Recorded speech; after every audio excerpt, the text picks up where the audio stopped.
नमस्कार साथियों, स्वागत है आपका हमारे चैनल पर। और आज हम ओबेदुल्लागंज में आए हैं और हमारे साथ हैं किसान विकास यादव जी, जो कि बहुत सालों से प्राकृतिक खेती कर रहे हैं, केमिकल फ्री खेती कर रहे हैं। और उन्हीं के खेत पे हम आज विजिट करने आए हैं, तो हम उनसे चर्चा भी करेंगे और आपको बताएंगे वो किस प्रकार से खेती करते हैं और कब से कर रहे हैं। और अभी उनकी हम धान पूसा बासमती धान लगी हुई है उनकी, तो उन्होंने बीज भी अपना ही लगाया, बाज़ार से बीज नहीं खरीदते हुए और केमिकल फ्री खेती करते हैं। तो विकास जी, स्वागत है आपका। नमस्कार, है ना। सभी को मेरा नमस्कार। तो विकास जी, आप अपने सफ़र के बारे में बताइए, कब से आपने प्राकृतिक खेती शुरू करी है और कितनी एकड़ में कर रहे हैं, और फिर अभी हम आपका खेत भी देखेंगे। तो प्रक्रिया बताइए, अगर कोई किसान करना चाहे तो उसे शुरुआत में क्या करना चाहिए। ठीक है, तो मैं पिछले 8 साल से प्राकृतिक खेती कर रहा हूँ। और प्राकृतिक खेती में जो सबसे ज़्यादा ज़रूरी चीज़ है वो है प्रकृति को समझना। प्रकृति किस तरह से काम करती है, वो क्यों ऐसा काम करती है, और अगर आपने उसका अनुसरण करना चालू किया तो प्राकृतिक खेती इतनी ज़्यादा मुश्किल बिल्कुल नहीं है। तो मैं पिछले 8 साल से इस बारे में बात कर रहा था कि जो प्रकृति में जो चीज़ जहाँ से आती है उसे वहीं वापस जाना बहुत ज़रूरी है। तो हम मनुष्यों का खाद जो काफ़ी वर्षों से वहाँ नहीं जा रहा है, तो मैंने इसी साल इसका प्रयोग करा है कि खेत के इस तरफ हमारे गोबर का खाद डला हुआ है, और इस तरफ जो ये वाला छोटा सा हिस्सा है, इसमें मैंने प्रयोग करके देखा कि हमारा जो सेप्टी टैंक वाला जो गड्ढा का खाद है वो मैंने इसमें डाला, तो बहुत ही ज़्यादा अंतर देखने को मिला। और इससे ये सिद्ध भी हुआ कि हाँ भाई, जो चीज़ जहाँ से आती है वो वहाँ जाना बहुत ज़रूरी है। और 8 सालों में दूसरे काफ़ी सारे अनुभव रहे हैं कि आपको घर का बीज उपयोग करना बहुत ज़रूरी है। अगर आप घर का बीज उपयोग नहीं कर रहे हैं तो आप उसे प्राकृतिक खेती नहीं कह सकते। अगर आप हर बार मार्केट वाला बीज ला रहे हैं तो जो रिज़ल्ट आना चाहिए, जो उस बीज की क्वालिटी होना चाहिए, जो उस खाद्य पदार्थ से गुणवत्ता आपको मिलती है, वो सब नहीं मिलेगी जब तक आप घर का बीज उपयोग नहीं करेंगे। और जैसा कि आप देख रहे हैं, कम्प्लीटली रोग मुक्त है। इसमें अब मैं कुछ भी नहीं करता। 3 साल 4 साल तक मैं स्प्रे भी करना पड़ता था, जो अब हम बनाते थे जीवामृत वगैरह से, लेकिन अब कुछ भी नहीं करना पड़ रहा है और सारी चीज़ें अपने आप होती हैं। और प्रोडक्शन भी बहुत अच्छा आता है, करीब 15 से लेके 18 क्विंटल तक का इस खेत में प्रोडक्शन आता है, क्योंकि ये खेत की मिट्टी हमारे जो पुरानी मिट्टी है वही है। कुछ खेतों में नई मिट्टी डली है जहाँ पे थोड़ा सा प्रोडक्शन कम आता है अभी भी। तो चलिए हम साथियों उनकी धान भी दिखा देते हैं। इस साइड जो आप देख रहे हैं, पास से दिखा दो, इसमें गोबर का खाद डला हुआ है और इसके अलावा कुछ भी नहीं डला हुआ है। और स्प्रे नहीं है, कुछ भी नहीं। स्प्रे भी नहीं है। अभी कितने दिन की हो गई है? ये होने वाली है 1.25-2 महीने से के आसपास हो चुका है। हाँ, तो 60 दिन इसको कंप्लीट होने वाले हैं। एक पूरा व्यू दिखा दो। ये गोबर के खाद से ही हो रही है। और इस साइड हम जब आपको दिखा रहे हैं तो ये जो यहाँ पे आप धान की ग्रोथ देखिए, बिल्कुल अलग ही है। हाइट भी इसकी उससे ज़्यादा है।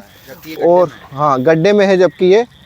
और इसमें डला हुआ सेफ्टी टैंक वाला खाद, जो हमारे यहाँ सेफ्टी टैंक बना हुआ है जिसको बाहर फेंक दिया जाता है, पर इन्होंने इसमें अपने खेत में इतनी जगह में प्रैक्टिकल करने के लिए यूज़ किया है। तो उसका रिजल्ट आप देख सकते हैं। पूरे धान हाइट भी अच्छी गई है, कूचे भी अच्छी कर रही है, और इसमें कुछ भी कलर भी अलग ही दिख रहा है, प्राकृतिक कलर दिख रहा है।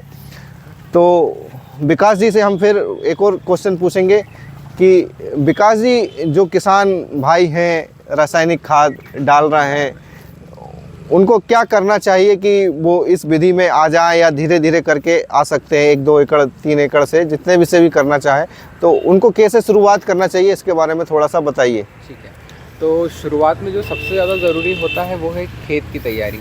तो आप पहले तो आप बहुत ज़्यादा एरिया में बिल्कुल मत करें। आप अपने घर को पहले बचा लें।